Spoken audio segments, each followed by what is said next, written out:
Kasus kehamilan pada usia sekitar 6 minggu, dan ini adalah seorang ibu yang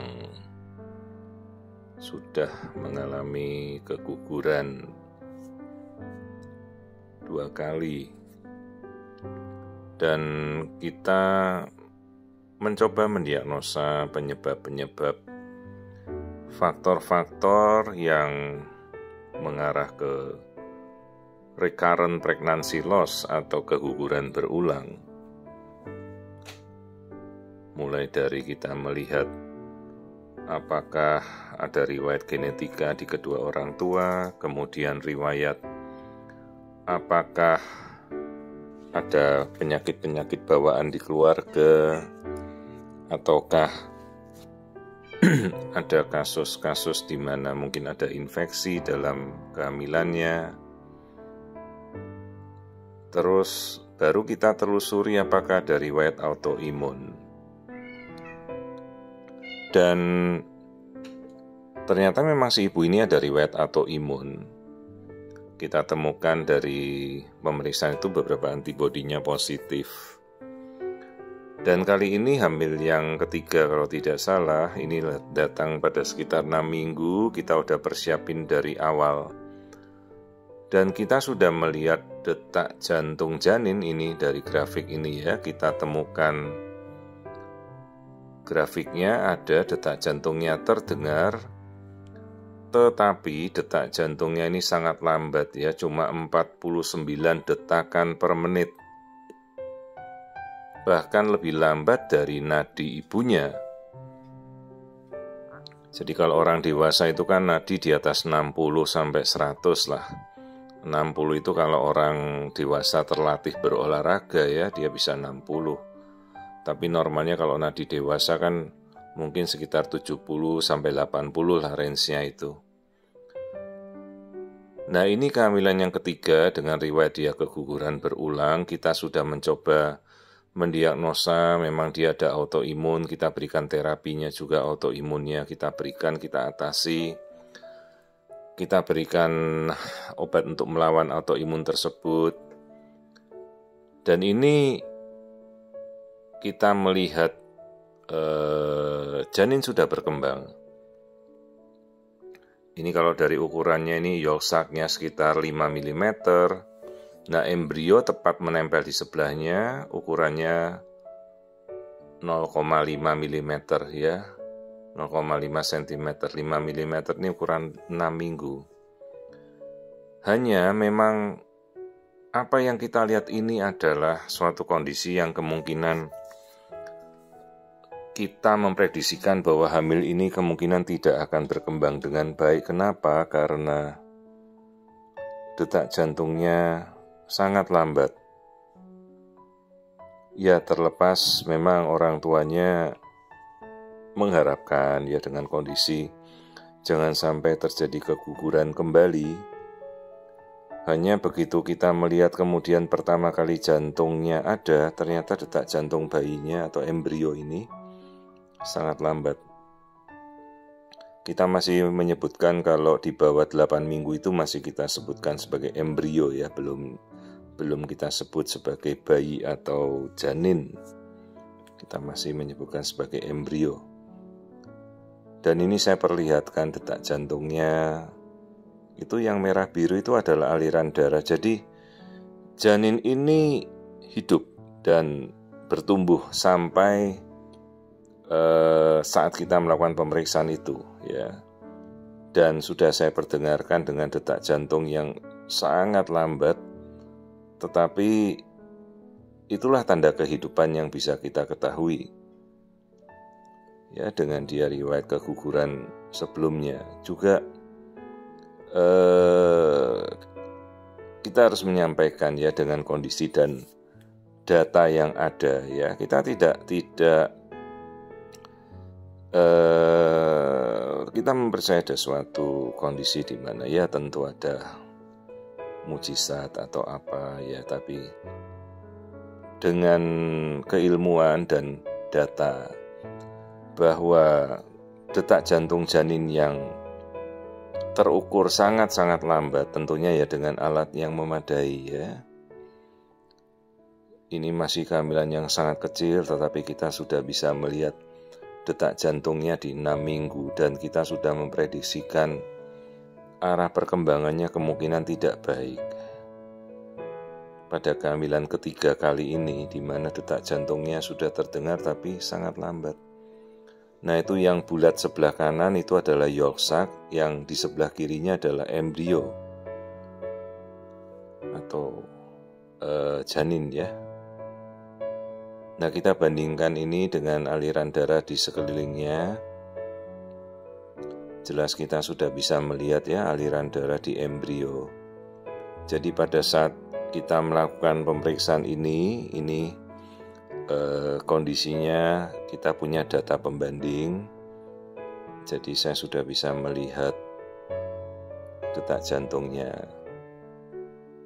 Dan saya jelaskan juga kepada si ibu bahwa dengan resiko Anda keguguran berkali-kali, saya memang harus mendengarkan detak jantung itu dari awal.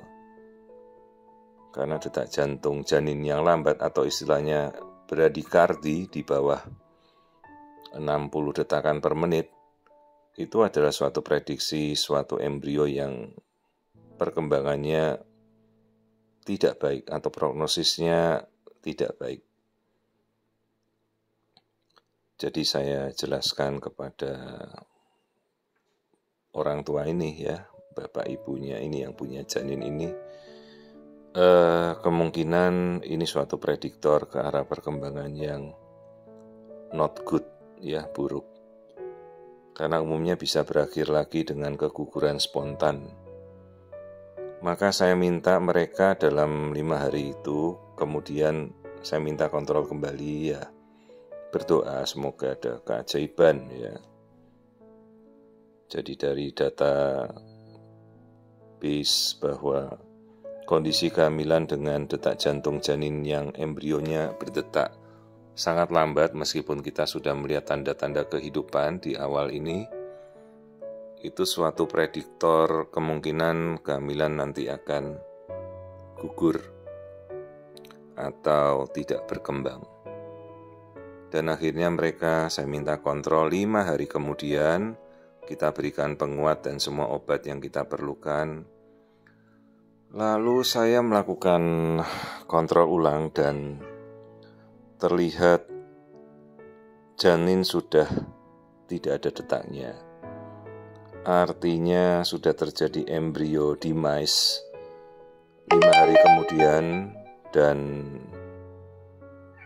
kondisi kali ini sudah tidak kita temukan aktivitas detak jantung embrio. Jadi sudah terjadi embrio demise atau kematian mudigah.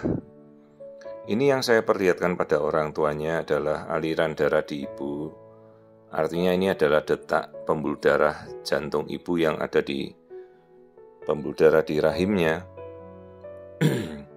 Namun pada saat kita arahkan menuju embrio, nah itu titik itu ya, itu sudah tidak ada detak lagi seperti yang kita lihat pada pemeriksaan 5 hari sebelumnya.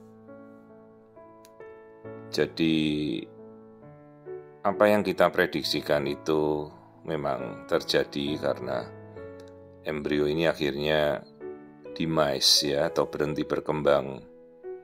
Dan ini menjadi kasus kegugurannya yang ketiga,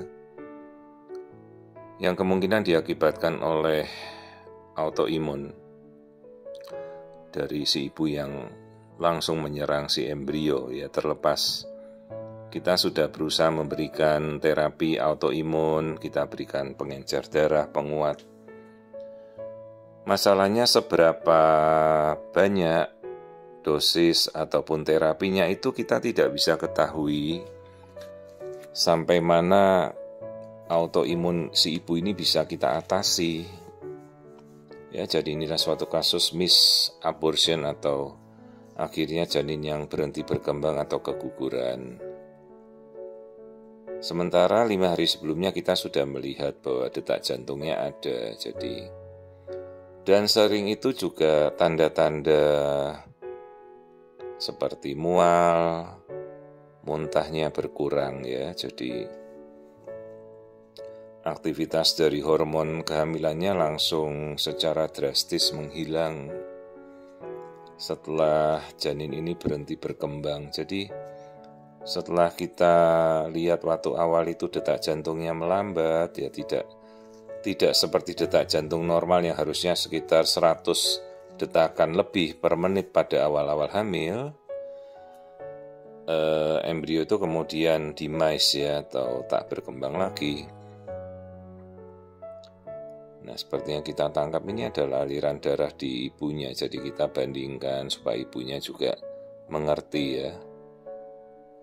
Dan mereka memang sudah dari awal sudah bersiap ya, bahwa dengan riwayat recurrent pregnancy loss-nya, keguguran berulangnya bisa berulang kali terjadi.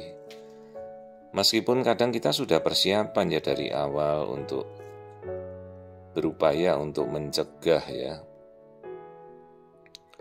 Namun ya masih banyak penyebab yang kita tidak bisa ketahui. Maka dari itu dalam setiap kehamilan upayakan jaga berat badan, carilah berat badan benar-benar yang proporsional sesuai body mass index Anda, kemudian hindarilah makanan-makanan yang berlemak, kolesterol, untuk menjaga supaya faktor pengentalan darah kita selama kehamilan itu bisa baiklah ya, jangan obesitas. Gula juga harus terjaga.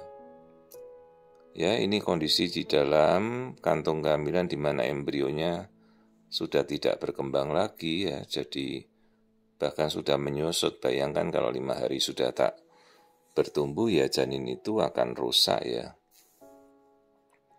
Ya, jadi ini suatu kondisi yang sudah tak berkembang lagi dan kita persiapan untuk membersihkannya, mengevakuasi janin. Dan ya setelah ini semua sudah kita bersihkan, misalnya dengan kuretase ya ibunya kita beri semangat untuk segera memulai kembali ya, terlepas berkali-kali dia sudah keguguran, tapi ya kita upayakan mungkin suatu saat nanti ya dia bisa mendapatkan kehamilan yang berkembang. Karena banyak sekali faktor yang kita belum ketahui ya, meskipun kita sudah tahu, penyakit autoimun, kita sudah berikan treatmentnya, kita sudah berikan terapinya, tapi ya lain berkata bahwa kehamilannya kembali tidak berkembang lagi ya. Jadi ini riwayat recurrent pregnancy loss, ini sudah kali ketiga ibunya keguguran, dan sempat kita amati dari awal sekali bahwa janinnya sempat berkembang dengan detak jantung, tapi memang bradikardia atau embrionya sudah berdetak tapi lambat sekali. Dan setelah ini harus kita evakuasi, kita bersihkan ya dengan kuret sampai sebersih mungkin dan semua kita siapkan kembali.